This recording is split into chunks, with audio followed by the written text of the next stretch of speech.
and hasn't been working in either port. So everything going out, you haven't seen what going out and what coming in. And I mean, Not and that's going on for months. So that has to be deliberate. And by the way, the customs comes under the Minister of Finance, who likes to say about how great his performance is. Which, of course, when he said we had a fiscal surplus, he forgot to add the $1 billion debt of Parry, a state-owned company. I mean, just a minor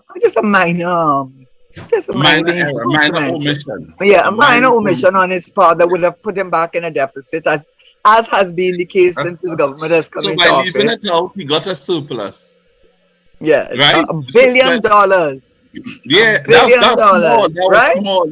That's a Owned baby by error. National Petroleum and Unipet and Yahapar. And listen, for that letter to be leaked is water more than flour, Yeah, Karen, because he is you know, allowed to just do. a It look like minister that he's, had to declare huh? that something differently to what he wanted to declare. He wanted to No, but declare he is surplus. not the prime minister. This is what. Listen, I don't know what goes on in this cabinet, but he is not the prime minister. But Karen, hold on. So You ever he can saw the only outriders he has?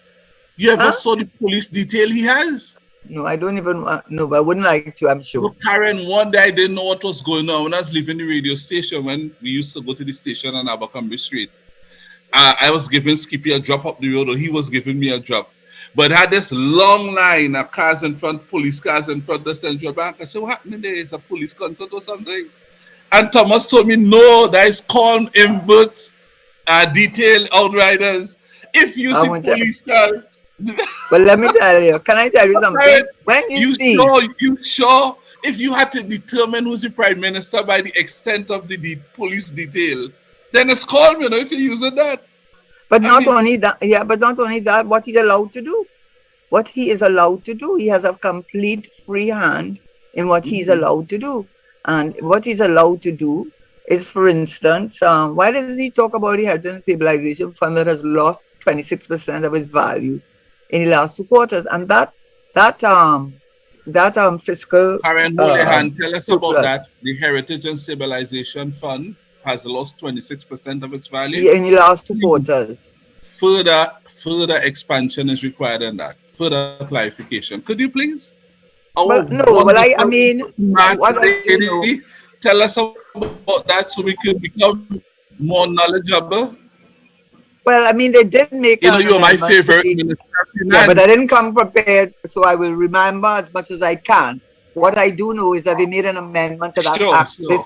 last year or this year that allowed them to deposit to Right, withdraw as much as 1.25 billion US out of the fund in one right, year, and they added the conditions for which you could do that. And one of them would be the COVID situation where you have a contagion, where you have an epidemic situation.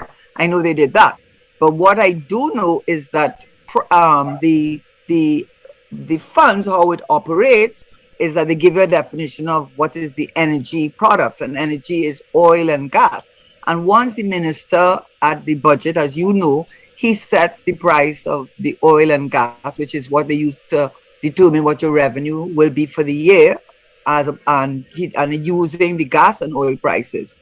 And what he did, what is the law says, the legislation says, is that once it goes over 10% of the budgeted amount. So if you had budgeted, say, $50 for oil, and it went to $57 instead, anything in 10 that's over 10% of the budgeted amount, then of that additional amount, mhm, 60%, a minimum of 60% of that additional amount must be deposited in the Heritage and Stabilization Fund. And what happens is you have a team of governors and you have a team of I don't know if you call them directors, who manage the fund. And most of the fund is invested in U.S. stocks and shares, and more or less take a more medium to conservative approach in investment. And what has happened is, one, I don't know, I think he said he deposited some into the fund the other day when he was asked directly after many twists and turns. He then said how much he had deposited because he had to have. But even with that deposit, what's happening is that the fund is not doing well.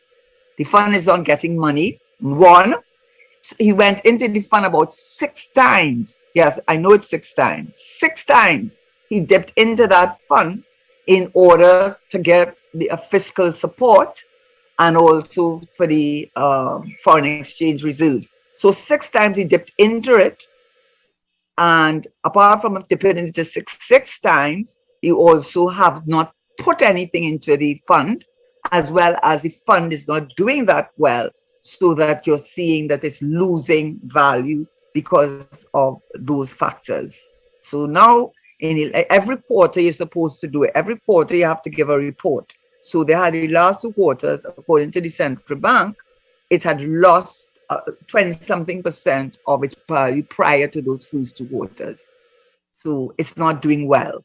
But he didn't talk about that, you know. So I don't know how he thinks he's doing well, because the fund not doing well, there's no real surplus because you owe in Pari about $1 billion, apart from all those contractors who are state, or which is state owes. That not expenditure? I don't know. Maybe I don't understand it, right? But you can't. So you know, you're not really have a fiscal surplus. Have not had one since you're there. Before you, there was one either. Last one was 2011. But you certainly have drawn down our foreign exchange reserves to the point that much of what's there is not as a result of earnings from exports, but a lot of it is from issuing bonds, taking on debt, taking on money out of the Heritage Stabilization Fund, and also the special drawing rights. So, in other words, the picture is not a rosy picture. And on top of that, we are not hearing any plans, or they have not told us, or we are not aware of what they're doing to stimulate the economy and bring it.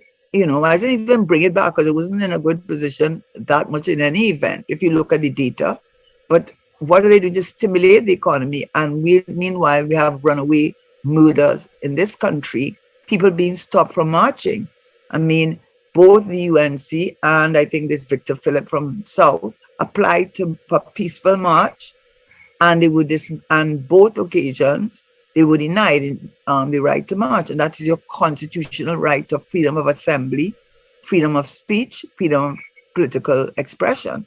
How much more can Trinidadians take of, and Tobagonians take of, a sort of a callousness which the government displays, and not a callousness, a sense of irritation and a sense of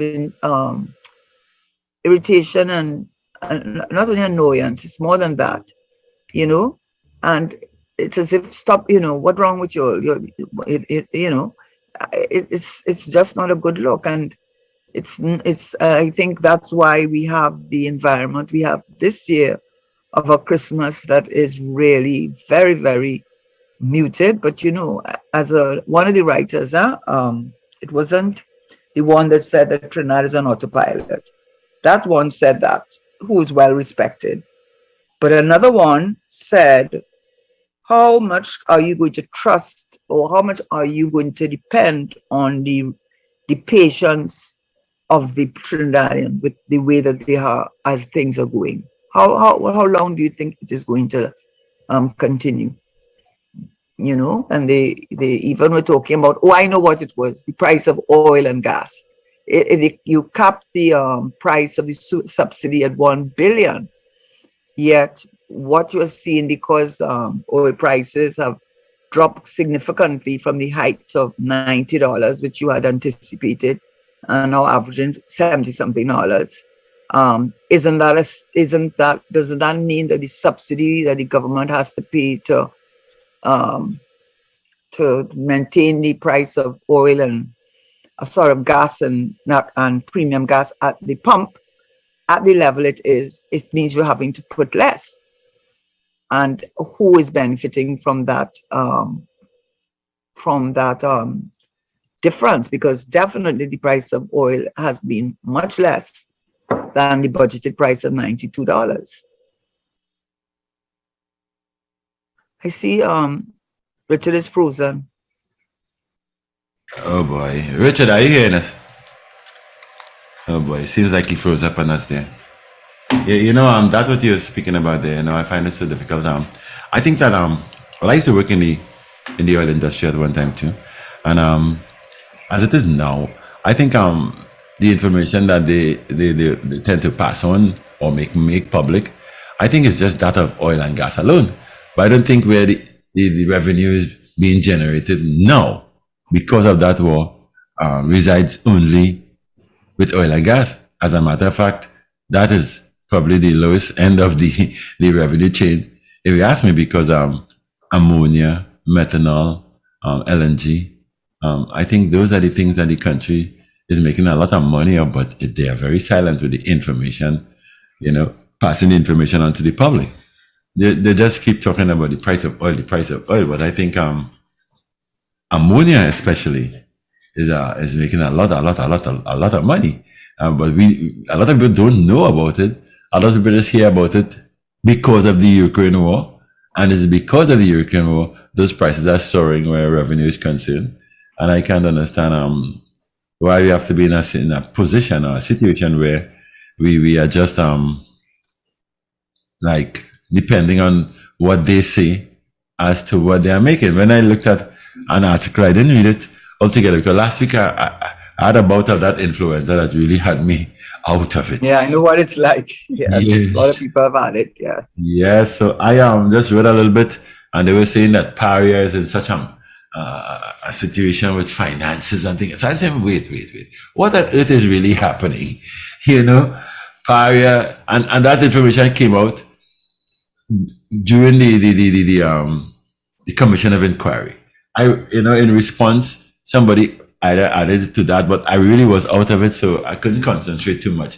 But I'm saying, okay, so what they're saying now, in a sort of a way, they send subtle messages by making little statements like Paria in a financial mess, and we don't know what's going on with Paria, and Paria is down by this amount of million. I try to understand, are they going to keep us just focusing on oil and gas? Are we not hearing about what's happening with ammonia and the rest, like I spoke about? Why aren't they coming, come to the parliament and let us know? Well, the country is doing this, and the country. I mean, there are some things they will not want to tell us, and I don't know if they should. But I mean, within the managing of the finances of the taxpayer per se, I mean, they took down Petrotrin, and now we are hearing all kinds of things now. Paria in a mess, especially with this the divers issue and all of that. So I think most of the information that they're handing down are merely to confuse the normal layman. Those who can understand will say, well, why they're not coming up and speaking the truth or letting people know exactly what the situation is like. They keep telling us about this and they keep telling us about that, and what is so difficult to change or to get solutions for. And it's a crazy thing like that. I look at the crime situation too, and the two acting commissioner of police, if I'm not wrong, probably both of them on vacation now. I try to understand what's going on. And the Minister of National Security, he makes some utterances as though, maybe I just should just say something, or they tell them to say something, and they come to the public. So the public is baffled. I look at Port of Spain when I'm leaving, even when I'm coming in, Port of Spain don't look like Christmas, period. Port of Spain was the place where you would hear the soca parang. You'll hear people talking loud about Christmas, what they plan to do. Even in taxis and things, women, especially women, they'll come in the car and say, "Girl, how the Christmas treated you?" Christmas. I think with regard to let me just say, I don't have a difficulty. Richard, we lost you for quite a while. Yeah. But let me explain that. I don't think it will happen again.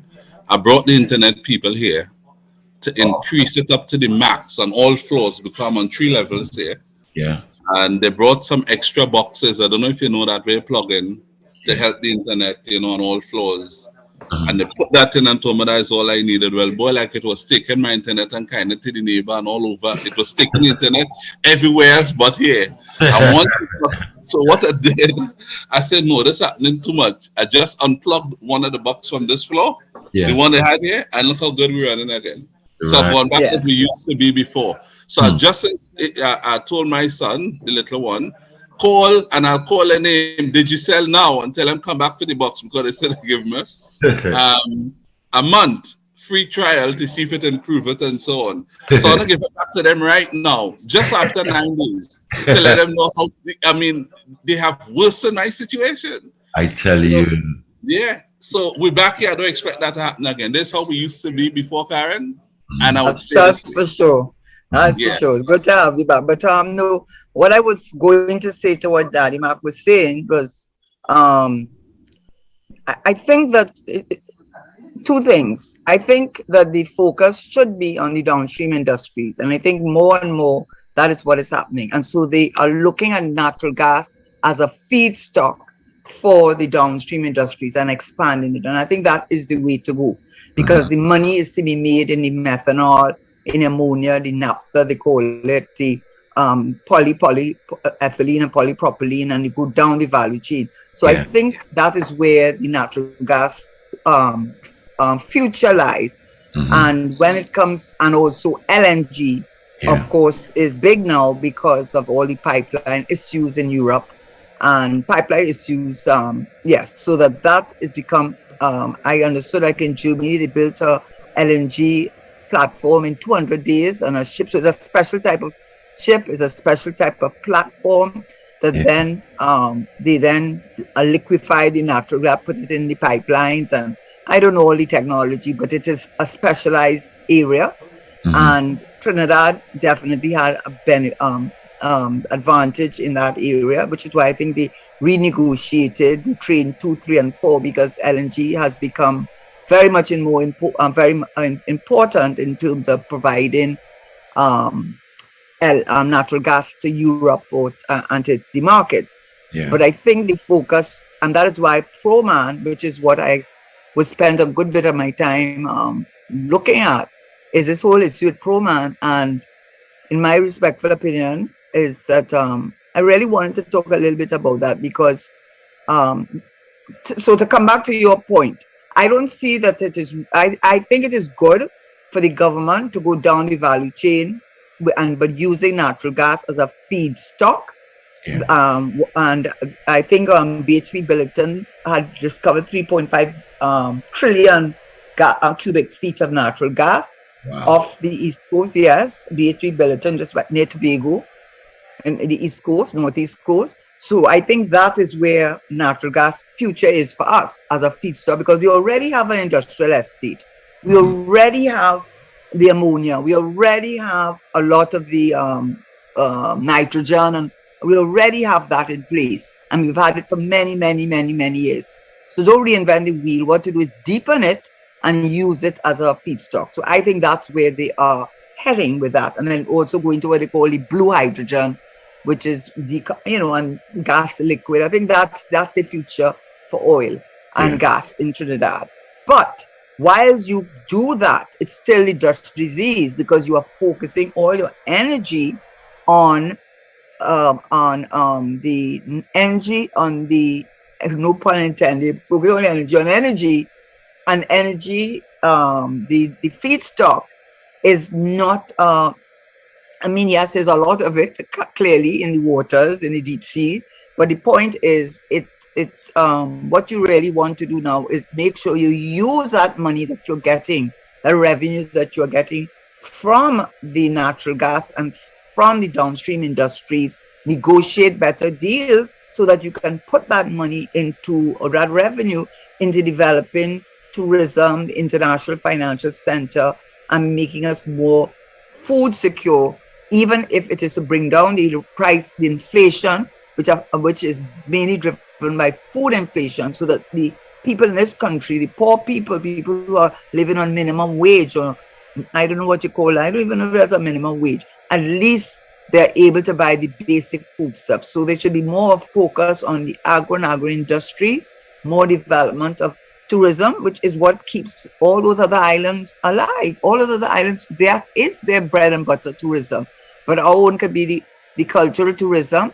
And whilst you go down the value chain, so use that funding to develop those other sectors. And that we are not hearing much of. And when I talked about the Proman, I've spent a lot of time in the last few days looking at that because of an article, partly because of an article that Anthony Wilson wrote in the Guardian. How much does CLICO owe the government? And it is amazing. It is, I mean, I don't know if you have been following this thing with Proman, but there's something going on with the Proman where Proman is the largest energy company in the Point Lisa's industrial estate. It has an investment in the ammonia plants. It has investment in a number of other plants in the industrial estate. They employ over 1,000 people. The German company, German or Swiss, I think it's German. But in any event, Proman Trinidad is the largest investment for Proman. And it is, it seems to me, take a break after this, it seems to me that the same way that for Lawrence Dupre, CLICO was his cash cow to invest in a set of businesses which crashed because of the global financial crisis and because of things that they did, which I have the information right here, which is quite surprising that nothing has been done. I took it from Starbrook, you call it, the newspaper, Guyanese newspaper. It seems to me what CLICO was to CL Financial, CLICO has become to this government. In other words, it has become their cash cow and they do not want to let it go. And that was never, ever the intention. The one indigenous, successful black company in this country set up by Cyril Monsanto and Cyril Dupre, his uncle, when the pride people felt in being associated with that company. Yes, a lot of things they did wrong, which I have some of it right here before me. But it seems to me that this government sees a cash cow that's worth a lot, and they do not want to let it go. And not letting it go, they keep on piling on the debt that CL Financial now owes them. They say, according to the article by Anthony Wilson, if you took away the debt of CLICO, which you say has been paid back more or less, except it means that CL Financial owes them $5 billion.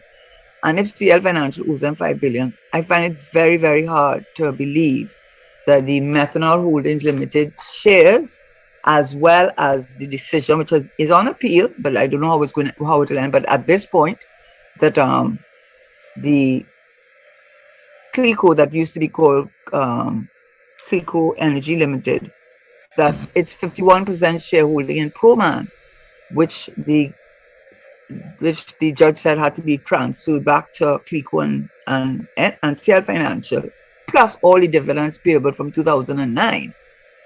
I cannot see how the government could have control over that. Would not be handed back over to CL Financial. I cannot see it. It seems to me that they wanted So in effect, you are saying the dividends that is due to CL Financial, yeah, and along with the value of Proman shares and one or two other little things, those things in and of themselves is enough to clear that $5 billion. More than that, because I understand from the CLICO when they were going to sell CLICO. Yeah. Also, just want to say something. You know, once CLICO was under the management of the central bank and its emergency powers, the governor under the legislation had to take his general and specific directions from the minister. He had no say. When the minister says so, he had to do it. It was not a question of advising. And when they were going to sell CLICO, whether to Sadrico or Maritime, I think they had something in excess of $7 billion. In other words, the CLICO fund is more than flush. This has more than adequate, at least to contribute to whatever remains of CL Financial's debt. And for some reason, the government does not want to let go of that cash cow. That's what it is, And it's tragic, it's tragic for me, Richard.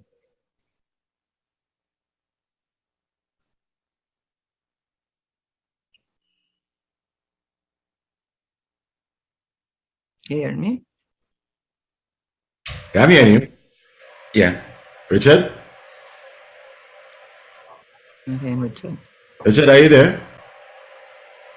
I don't know. We have problems with Richard today. But I've Well, been it is a tragedy, because let me just tell you something. Anthony Wilson has been following this all the time, eh? yeah. And so in his article, first of all, he said, look at the figures that the minister gives. In 2016, he says Clico owes 19.6 billion. In 2019, November, he says 23.1. And then a few months later, 10 months later, he says in September 2020, he says they owe them 30 billion. Wow, it's going up. How? But then apparently the figure that is the most reliable is the 23 billion, because he gave a breakdown of how he arrived at it. Mm-hmm. And when you look at it, it comes up to, in terms of being paid back, the debt owed to the government, inclusive of interest, it seems as though they have paid $18 billion.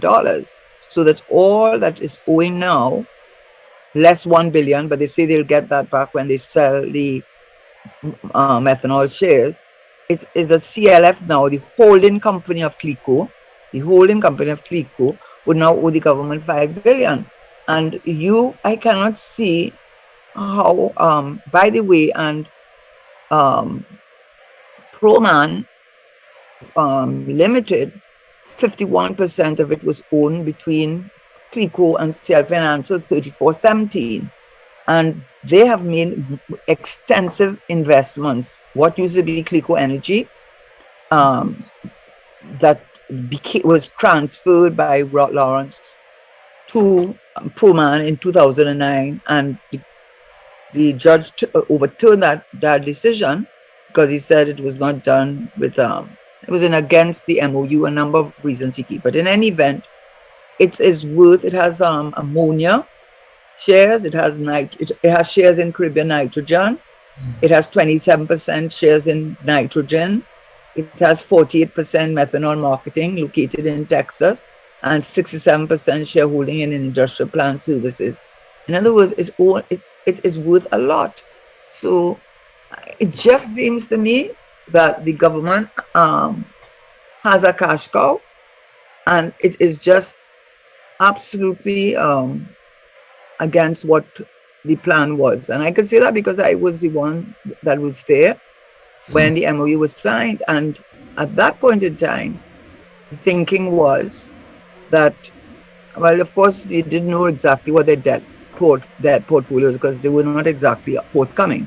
But we had anticipated that it was about 5 billion that was missing from the statutory fund to make the statutory fund whole, so you can match your liabilities with your assets. So the liabilities being what you owe to people who put in pensions and had annuities with Clico, that they had equal amount of money assets to match those liabilities, right?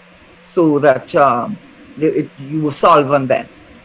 So when at that time we were of the view that it was $5 billion around there, and that because oil prices and gas prices had collapsed around that time, we anticipated that prices would recover, and that within 5 years or so, CL Financial and Clico would be handed back over to them.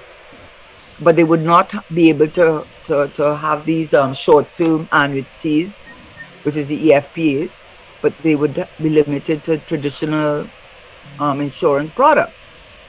That was all in the MOU. So we never anticipated. And in fact, when the governor would come to give an update, both to the cabinet or the prime minister, myself, it seemed that things were not going badly. He said, anyone that had less than 75,000 or less invested in this EFPA who got their money back. They paid over $1 billion already.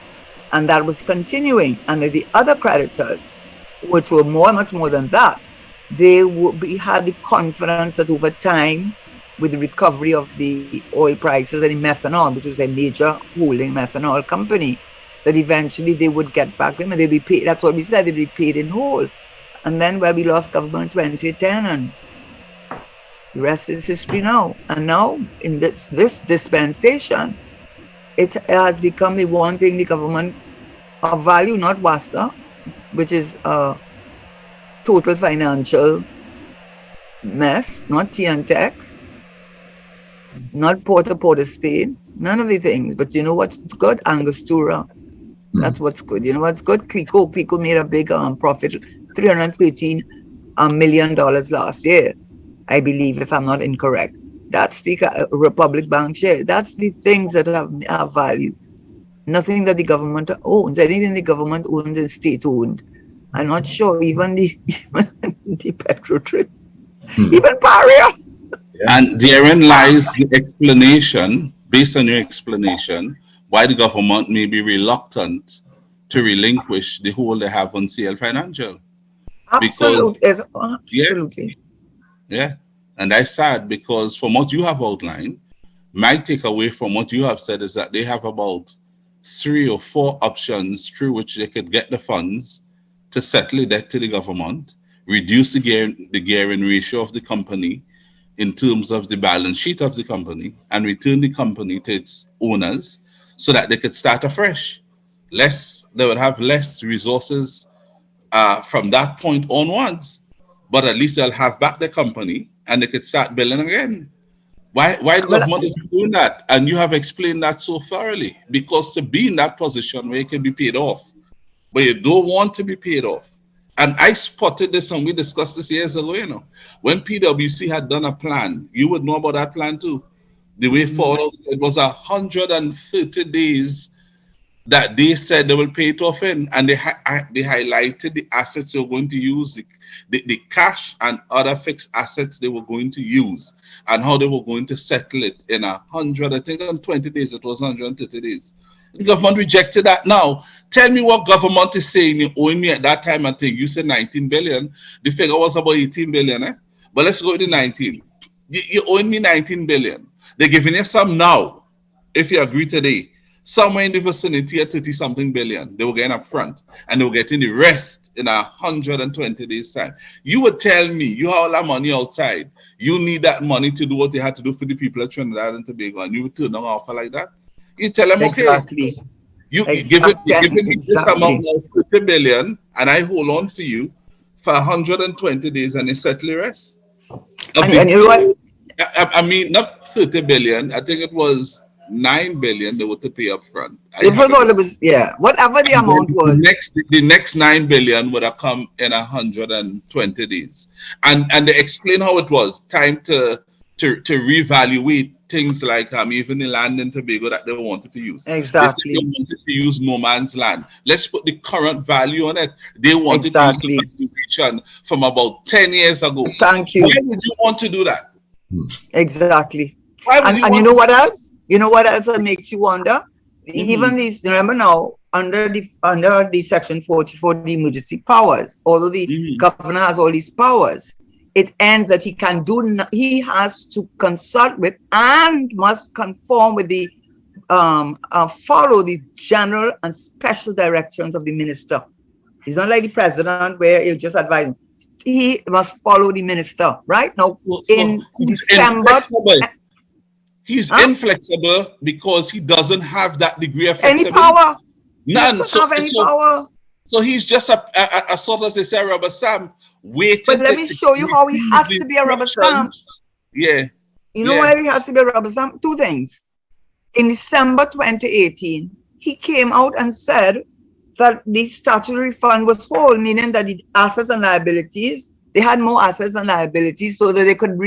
So the reason why it's stated in the MOU and it's stated in the Central Bank Act, the emergency powers, the reason given for having control over the insurance companies and the financial, which you always had, is one, the contagion impact and the risk that CL Financial, because of its holdings in Republic Bank, all the things that it owned, it had most of the insurance, annuities, everything, that it presented a financial risk to the financial system of Trinidad and Tobago, and secondly, to protect the persons who the clients, depositors of those companies. If in end of 2018, it could not be a contagion risk to any system, because you had diminished its assets so much, you had stripped it of most of its assets to pay back the debt owed to the government. And so it was that reason no longer applied. And secondly, you had made the statutory fund whole. Why are you holding on to it? Why 2018, 2019, 2021, 2022? They asked St. Hilaire that he did not give a straight answer. He said, well, there are other considerations afoot. The consideration is that the ministers say they were paying interest on every time, as long as they held on to that. They were controlling CLICO and they were getting interest. Then the other obvious thing was, We're not hearing you. I'm hearing you. No, we're not hearing Richard. So I was talking and I was muted. That has happened from time to time. Oh, my dear me. Sorry about what you saying? Yeah. No, I was saying, and that is one of the reasons from the onset why the debt kept on going up.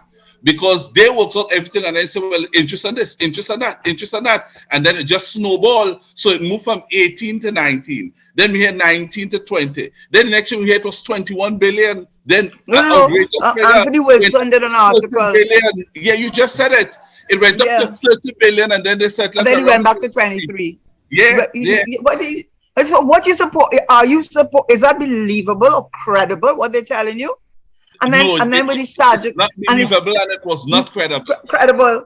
And then with the Sajiko maritime thing, you had 2 rounds.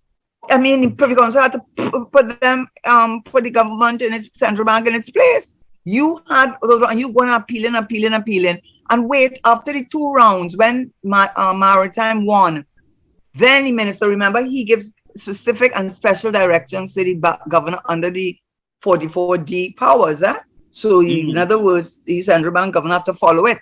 That's what the legislation says, right? He is going to come out and the direction of where the governor is concerned, the direction from the minister is more important than that from a judge.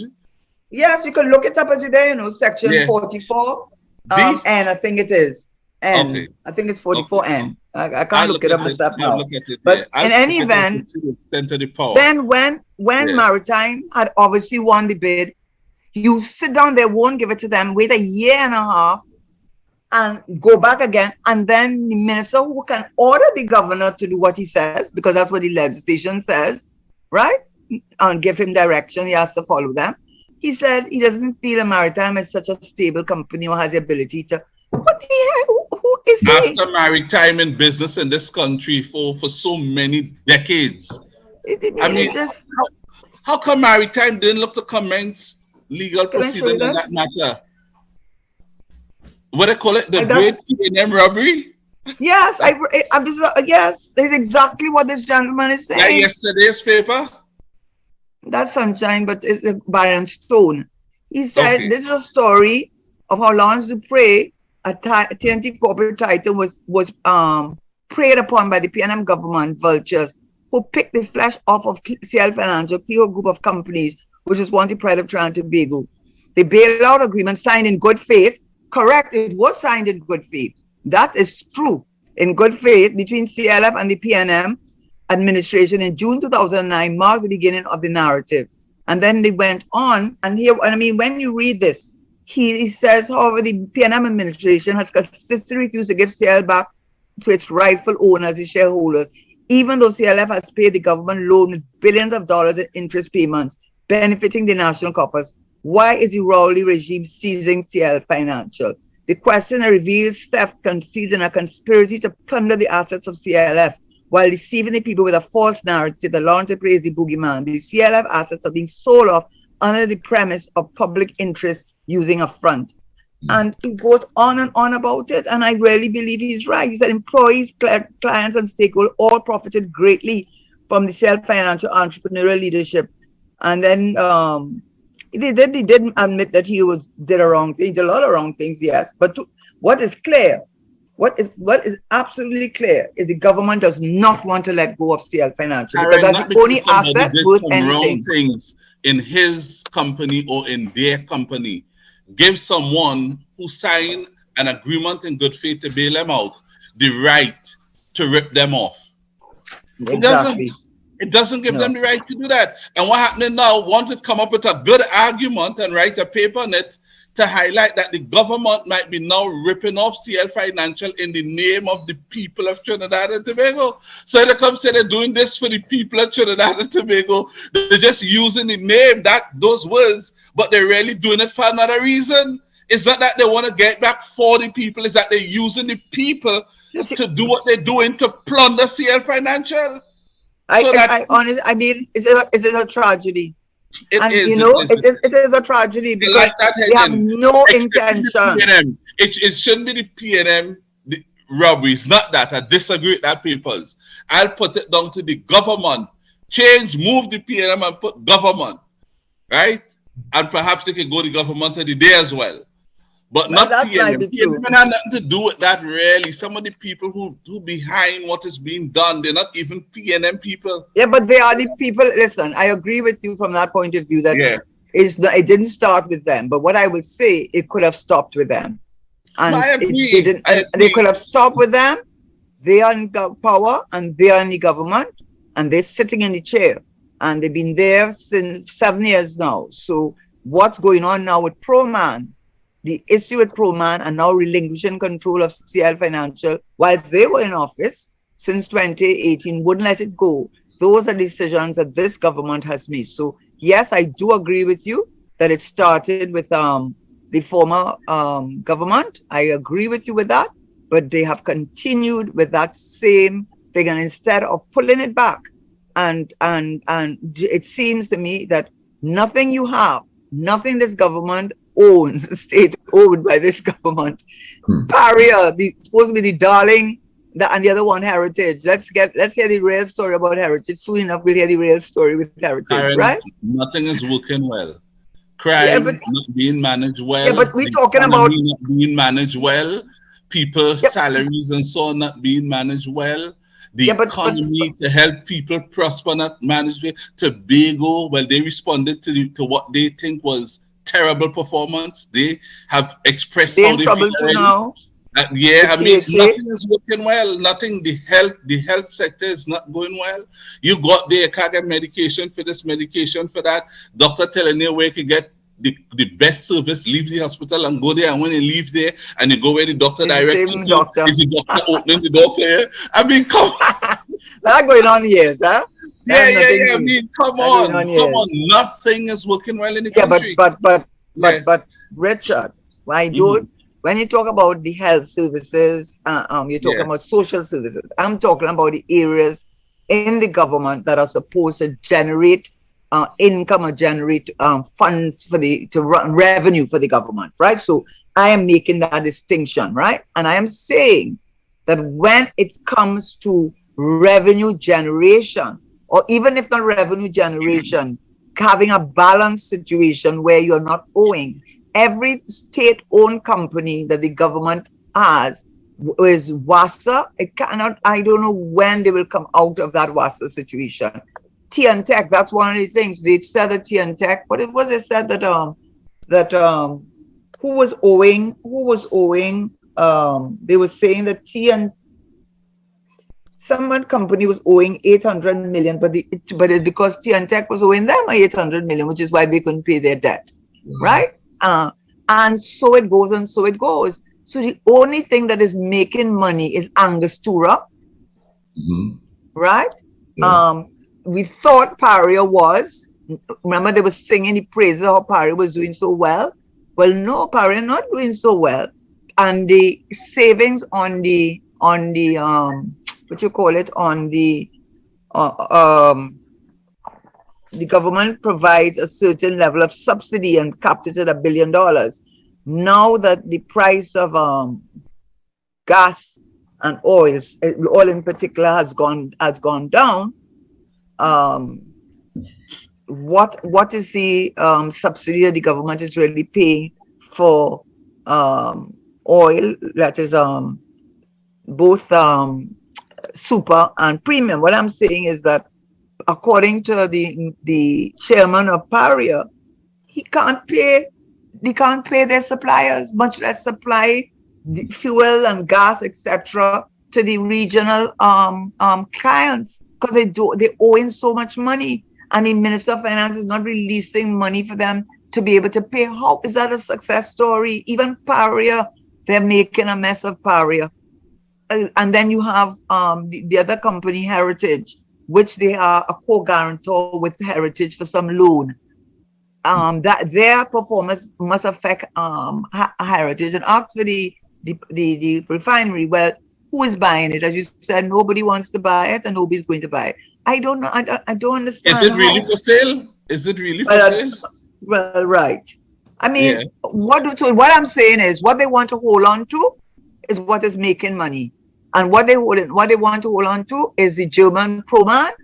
They want to hold on to Proman. They want to hold on to Angostura, things that they don't manage to make money, because when it is left to them to manage it, Oh well, a just state look at owner. Wassa. Yeah, look at Paria. Just look at what their management Look at it; it's a mess. has been like. And you know what would happen? Is TTT making money? They turn it back to TTT. TTT, that making. I think it was I wouldn't know. CNMG. I think it was, or something like that. They said no, we're going back to Panorama, and they turn it back to TTT, and that would that'd be more profitable. I've never heard anything about the money they generated since 2016 to now. What But about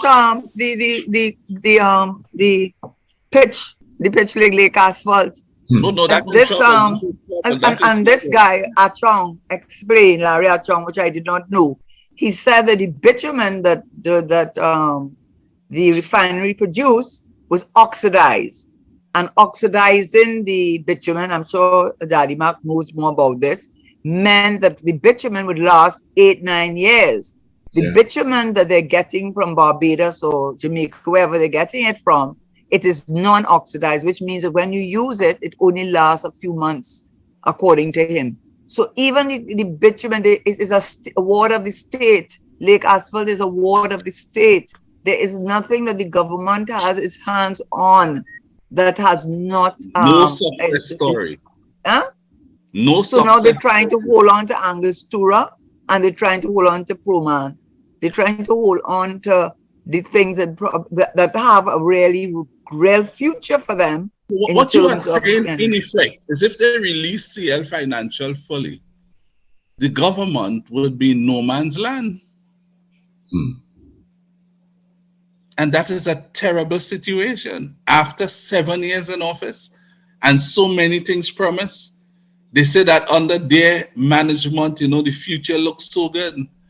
But, we have moved so much further away from the light at the end of the tunnel.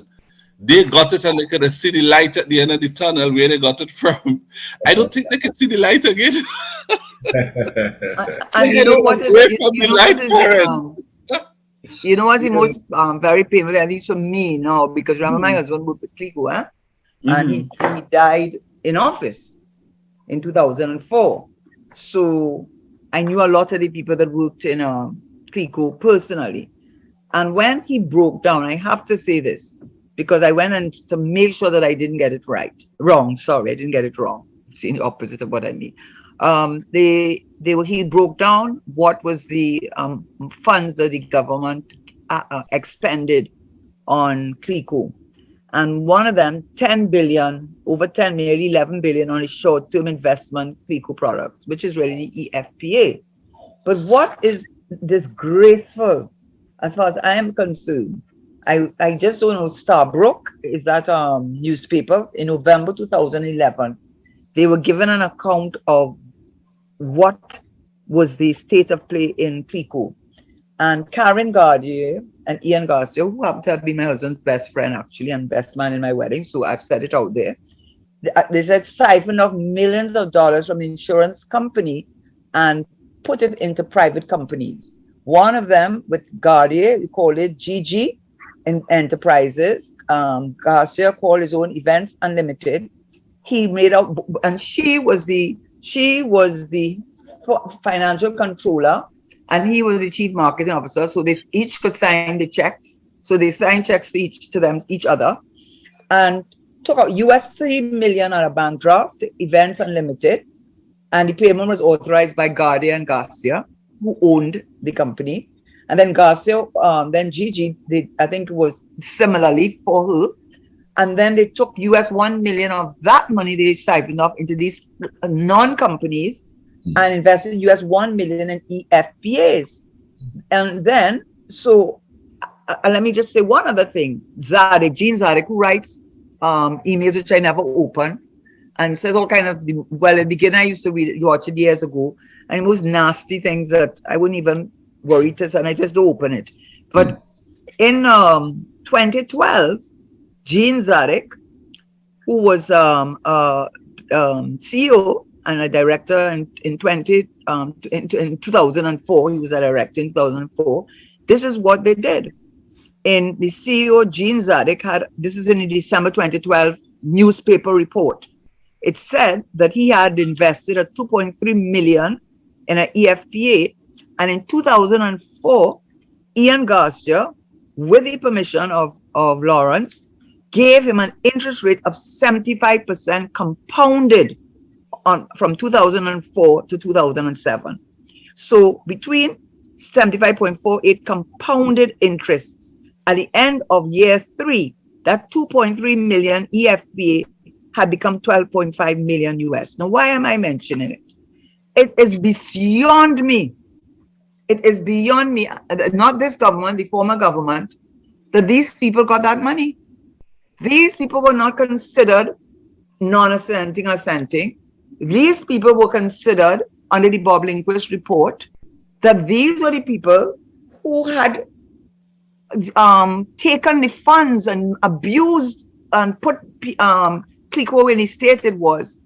And instead of the DPP and the central bank, because even the governor of the Central, Heward Williams, said it. He said it. He said he's using the Bob Lindquist report to bring civil proceedings against Montai and Dupre, right? For misappropriation of funds. So why the same Bob Lindquist report, which was completed when I was there, I've said that a million times, right? So it's the DPP has it, the government has it, the other government had it, right?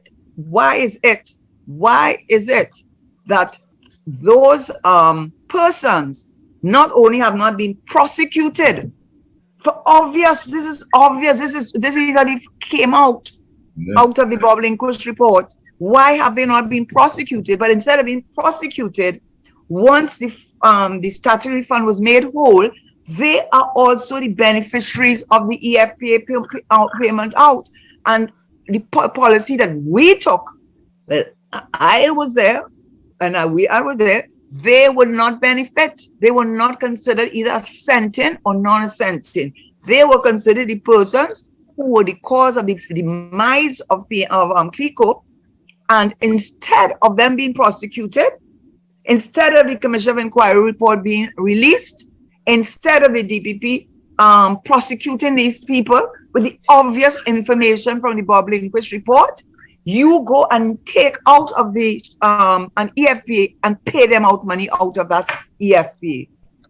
I mean, I am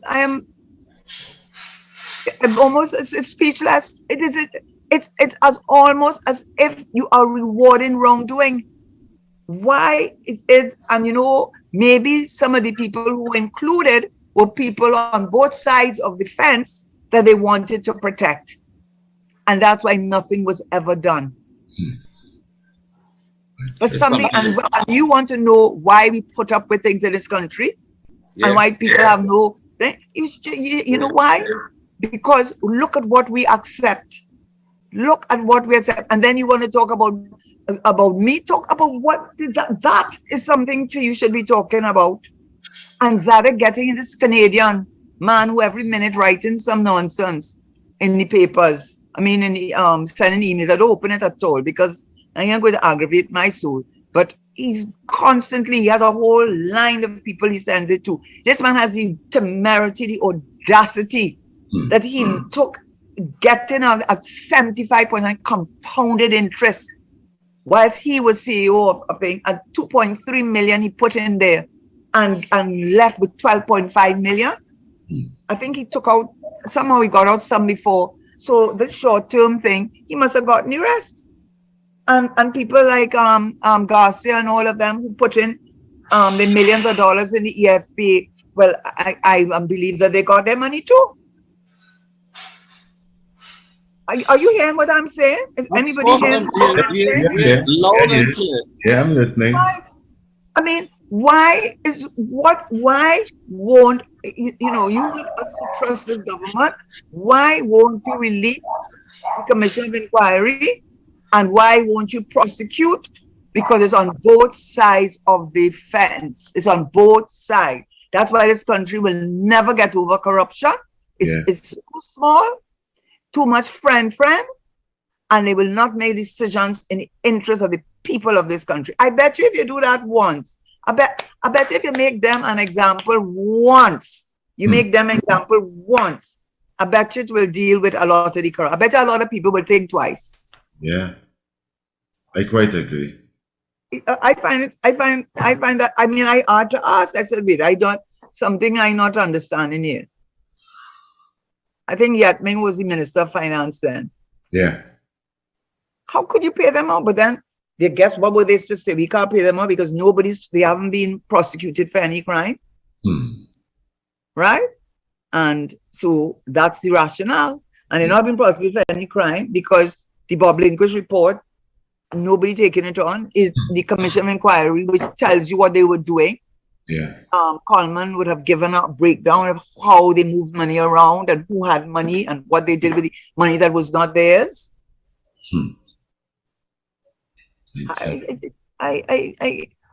So they can't say, well, and because must be people on both sides of the equation will be affected by the decision. They say leave it quiet and leave it like that. Yeah.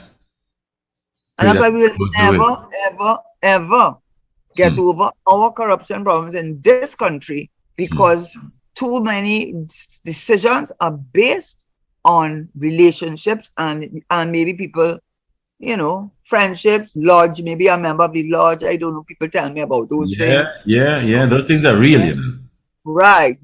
All these other factors. So you're just frustrating yourself because it's just frustrating really for me to give that information and and the powerlessness that people feel. I bet you people listen to what I said and say what you could do. You think if it was America you could do that? And they say, as they say, don't let the door hit you when you're walking and you're going out, leaving you. It doesn't leaving you. You think? Yeah. Huh? Yeah, I know that we will never see that happening here. I don't think, like you said, on both sides of the equation, we have too many players. Too many. And the players are linked. I mean, sometimes in Parliament, the way they behave, you might think, well, this one again. No. It's nothing like that. And then the allegiance they have, outside of the government, like you said, these lodges and these organizations, they're all in it. And nobody's going to take They're fronting for the business community. Yeah. They're fronting for the interests. Yeah. They're fronting payback for the favor you gave me. That's fronting. Everybody for politicians too. Huh? They're fronting for politicians too. Yeah, but that's what I'm saying. The politicians, listen, the politicians have the power. Yeah. They have executive and legislative power. That is what they have.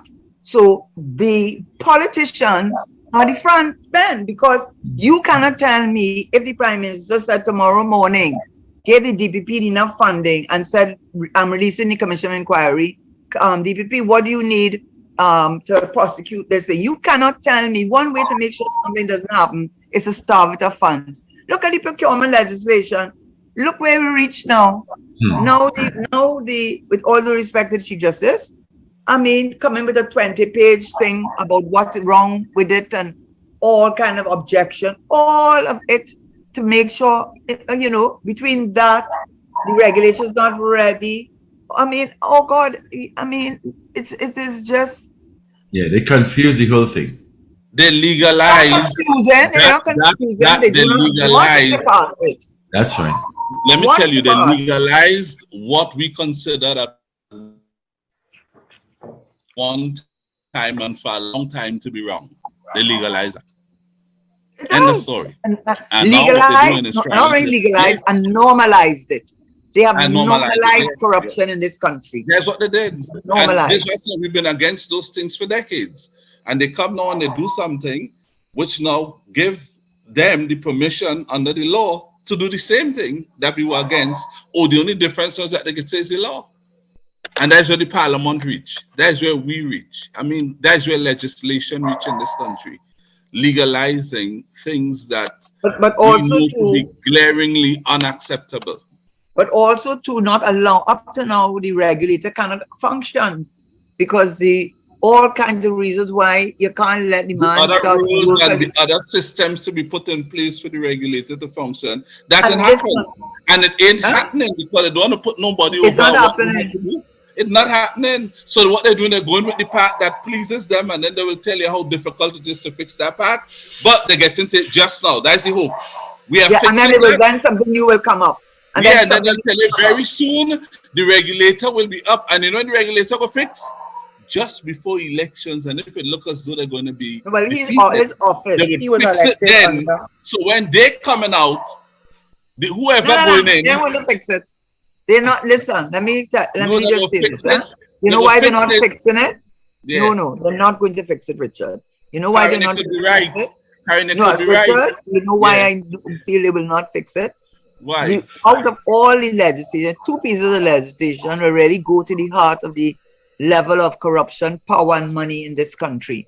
One of them is the gambling legislation, and the other one is the procurement legislation. Because in this country, most construction projects are government projects, whether it is to build a road, a school, a hospital, whatever it is a government funded project. The Right. government is involved. So whether it is the law firms that get the job work to do the legal work, whether it is the contractor who gets the job, and you have to understand that many of the contractors and many of the players, whether it is the person who does what they have to do, the surveying, all the different components that make up a construction of a product, and provide and also provide the service and the product and all that goes into it. They lie on both sides of that aisle, and some may be more on one side and the other side in terms of being involved in um, business.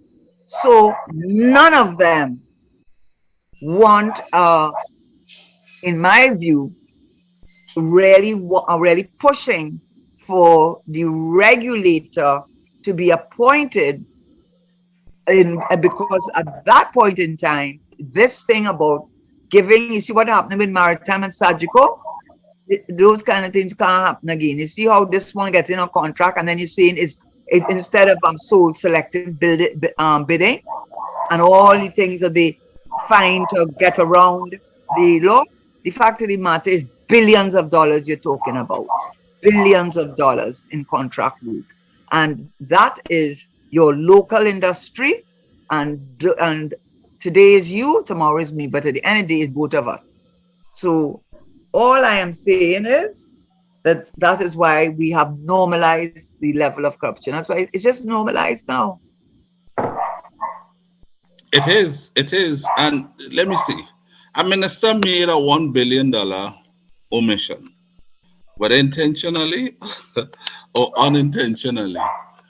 How could you rate anything else that is presented by such a person if you could make an omission of $1 billion? When you come to bring something to the parliament or talk to the people in the country, what should be the state of mind of the people listening to such a person who made $1 billion omission and declared a surplus? But if the billion was included, it would have been a deficit. A very convenient omission. Not What only should the yearly. people take away from a development like that, Karen? Yeah, but it's not Should only we that. listen to him still? Every year you're getting production numbers wrong. But this is what I do think, and I getting every year the production numbers are wrong. Every year the revenue numbers are wrong. Every year the fiscal deficit is wrong.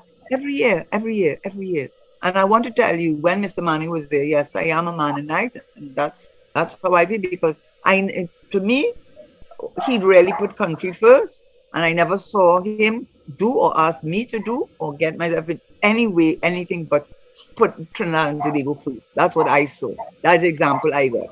Okay, so I'm sorry if I sound that way, but that's the example I got. And what I would say is that it's since this in 2002 we ran surpluses every year, except 2009. The only year we did not run a surplus was 2009. When they came into office, before they came in, they wrote in deficits. It is true. But remember, things got bad, supposed to have gotten bad in 2020. Well, they were bad all before that because they ran deficits 15, 16, 17, 18, 19, 20, 21. And then they say in 22, well, you can't, Karen, even when they give you figures, you can't. Karen, they have done nothing meaningfully to please the people of Trinidad and Tobago, really. What you get is a No. lot of lip service, explanations, promises, and when you analyze the promises, they're not really promises that you could rely on, but they throw them out there because they know some people would hold on to it. All they do is feed your hope. There's a meal, they feed your hope like a meal. This coming and That's that true, coming. We had one long budget the other day, remember? It was about 9 hours, the budget Yeah. was. Yeah, guys have a little Wow, it was long. accentuating the point just to let you know how long it was. It felt like 9 hours, but it was Oh, really about 4 or 5 hours, right? And they yes, thought they yes. could bamboozle the people of Trinidad and Tobago that telling you this, what they did, and this coming, and then they're adjusting this, and people benefiting here. They carry all around the world to come back and tell you they're going to raise fuel again. The people saw through it and rejected it. The local election was supposed to be called not too long after that budget. But when they get it pushed back, they say, no, you can't go now. We're going to be blown away. So they push election back. They push election back and they started to backpedal and so on. And I'm saying, not even in that budget, they were prepared to come straight with the people of Trinidad and Tobago. You actually came with a budget with a lot of talk. And at one time, it appeared as though the minister had fallen asleep and his lips were moving without the intervention of his mind, because he knew he had to talk, so he was just talking, but it appeared as it appeared as though he was on automatic and he had fallen asleep. But I said, oh my dear, we in trouble. And as soon as he was through, the commentators started listening the budget. They didn't even have to wait too long. It was uppercut after uppercut. They put a whole line of ministers on every television station and radio station, Very and sad how too. they It's get true. licks. They got licks all about. They thought they could. You see, it's a government being run on the basis of believing they could mama guy one group of people in this country who would always stand up and give them the support. Because they're not talking to everybody. You can work it out. They're not Yeah, talking to the one it's true. percenters. Forget that. They're not even paying them any attention. But they True. know what they're in it for. They're not talking to the East Indian community because they know they That is cannot true. attract their attention. So who they're talking to? They Yeah. come to us, the African community, with rubbish. And they believe all we need is nonsense talk. And we will go and connect with it and go out and give. But they realize, just like what happened in Tobago, not even the African base was prepared to accept that silly budget. You understand that? And it caused them to delay the local election and hope by between now and when they call it next year, people would have forgotten and they'll come with a new budget that would invalidate some of the statements made now, and they'll come up with new statements with new promises and hope that catch on. And I say, as you said earlier on, when people get fed up, people just give up. They really stop talking, and I mean, murders heading to 600. You see, yes. I never believed Trinidad and Tobago would have crossed 550. I thought that would have been the record for all times. We up to 585 was the last count you say, is it, Karen? That's the last count. 585. And this leader, Prime Minister, said when we were campaigning, when we were outside, if you cannot, Daddy Mackie had a clip, see if you get it for us, if not today, by Monday next week. He said, if you cannot control crime in the country as a government, then you are part of it. You remember that? Yeah. I want to say that not because when he made that statement, crime and criminal activities were nowhere close to this. Was he in opposition then? Close to this. Huh? Huh? Was he in opposition then, or was he prime minister? He was in opposition then, yeah. Oh, no, I know that. I have to take up. That time you were talking murders were around 290, 320. 290, 320. It seemed to be doubling now, but not a you can't understand. He said it in opposition. You can give all kind of Robert talk then. Did he say that the reason why he wanted no part of this government because of lack of accountability on UDCOD? That is why? Yeah. Did he say that? Karen, they call that selective memory and selective amnesia. So now he has forgotten all about what he said before in relation to that matter. But now here was the problem, as we spoke about before, is who harboring criminals, who parents not training them well, or the legal firearms for them who involved in criminal activities and that type. Again, who you're talking to? You're not talking to the other groups. You only keep on trying. And this is why they're fighting to lay. Destroying their self-confidence, destroying their self-esteem. Yes. Somebody needs to do a study. Anyway, that's probably for another show. That needs to stop making these statements without backing it up with data. I love my data. Now, that is what you can't manage, what you do. Well, you can't manage what you can't measure. And that's how you're able to plan. And making statements like that are very responsible. Let us look and see if it is a problem of location as opposed to any other factor that is a major driving factor with the crime. And what is it about the location of that facilitates the type of crime where 85% of murders are committed with unlicensed firearms? These are the questions that need to be answered, because unless you go to the cause and you do an analysis of that, you will never, ever solve the problem. But you don't want to. It is much easier to say, look at certain neighborhoods, but it's not the neighborhood. It ends up being not the neighborhood, but the race. And it is so unfair. And they use the race as a justification to spend billions of dollars to say they're doing this to fight crime. Not only that, and you know where that money going. You know where that money going. But that's so not the only thing. They need those people to be like that to justify heavy expenditure in the future. Yeah, but but that's not the only thing. It is for them to be willing to accept a little something. Mm-hmm. That's your role in life. Oh, your yes, role yes, in life yes. is to be, and you never to own anything. Nothing. Every time I see you, you must be security guard. You must be working in a fast food place. You must always be the one working at the lower. You gotta keep it down. You gotta keep it down. Yeah. So when you sit down, you will say thank you, Jesus, for giving me that little something. Yeah, I say they like us to be the buyers and the beggars.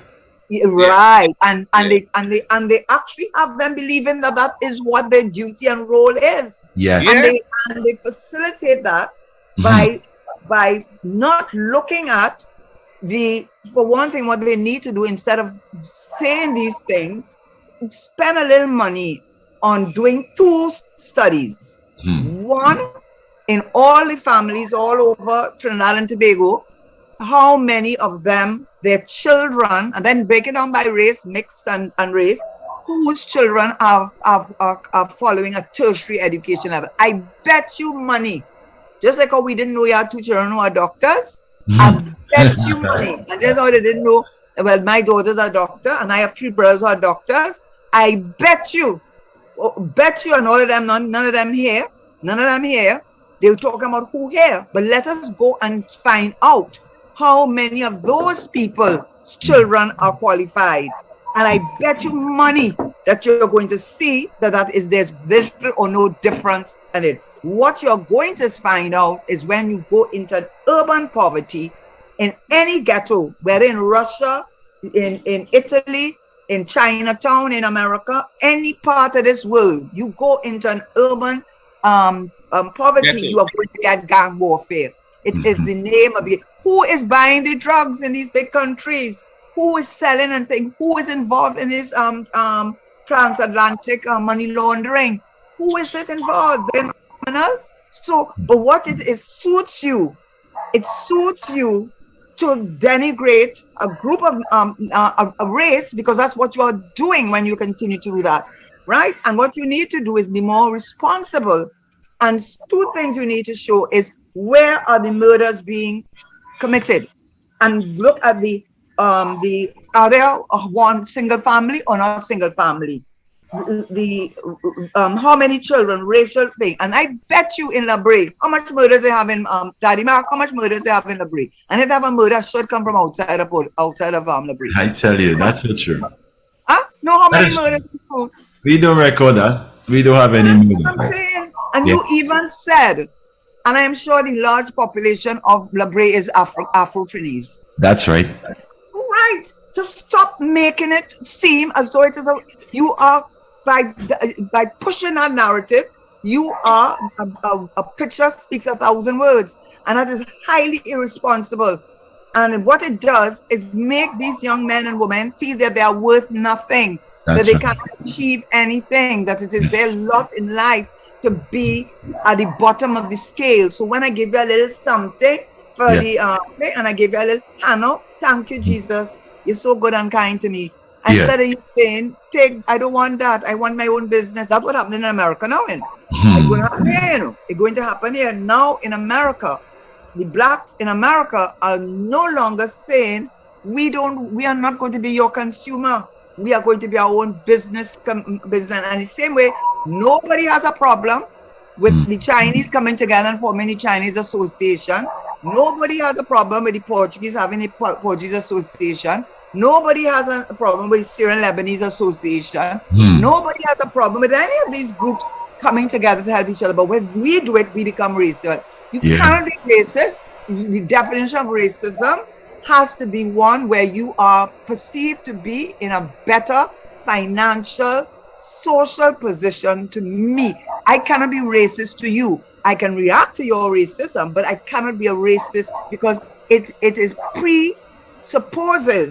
racism presupposes that you have a sense of superiority, both financially, intellectually, over me, which allows you to treat me as being subservient to you. So I could never be a racist. I could be I could react to your racism by your racism to me. But this government has done very little to help these young men and women because they like it just so because that's their voting pool. Karen, the government has done a lot, but not. That's why they love me. You know, they wish they could shut me up. Hold on, wait.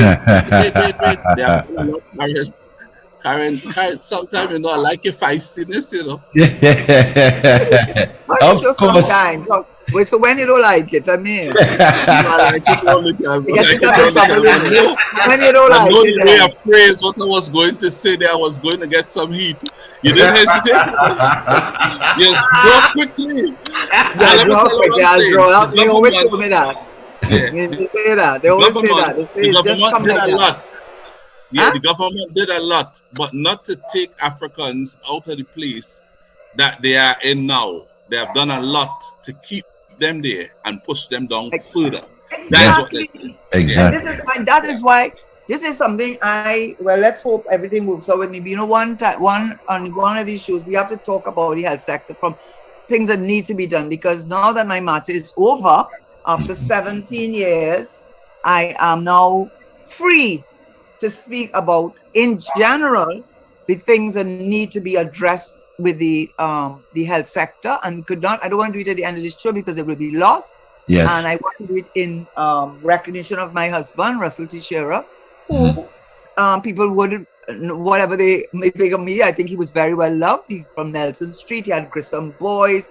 He was a good on Nelson Street. His father lived there to the very end. And my husband, I admired him so much because he never turned his back on his community. When we were living down in the East, he was the one that started the steel band.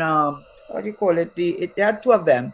One of those, but anyway, one of them opposite Hilo, and he got Clico to sponsor it, and he Right. formed it. They're like a family band, and he used to work Yeah. with Pantin.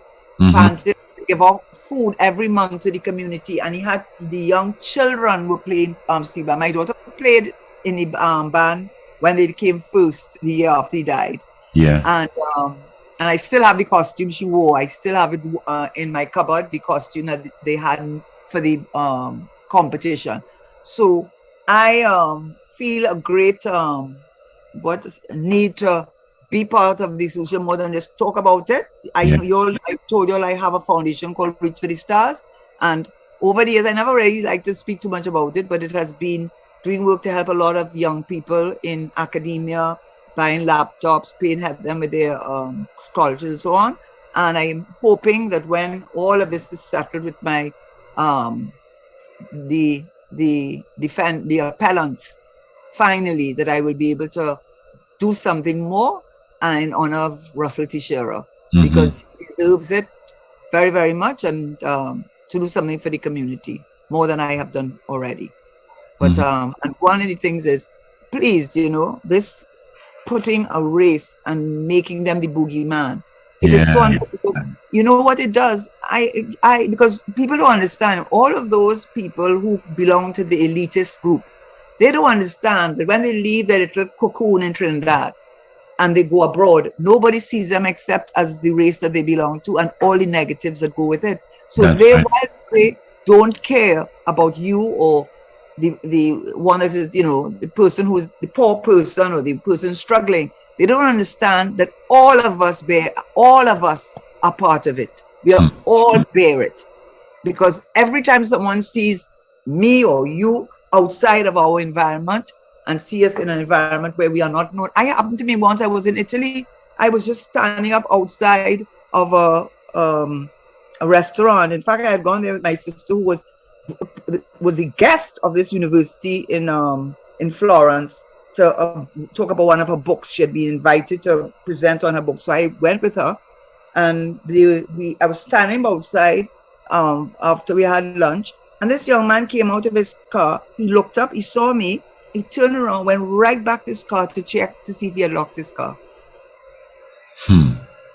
Now, why is that? Because he made an association with my race and who I am. So people have to understand, but when they want to disassociate with and want to pretend that they're different from, we all bear it.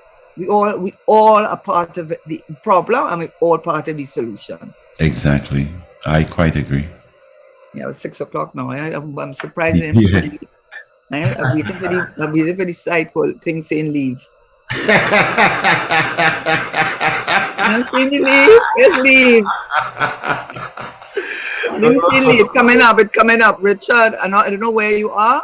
Yes, but enjoy your Christmas, Daddy Mark. Yes, my dear. Have a wonderful, holy, joyful Christmas. Ruben, the same to you. Melissa, who's always so reliable, and to your viewers who listen and hopefully understand that it's all done with the interest of the people of Trinidad and Tobago.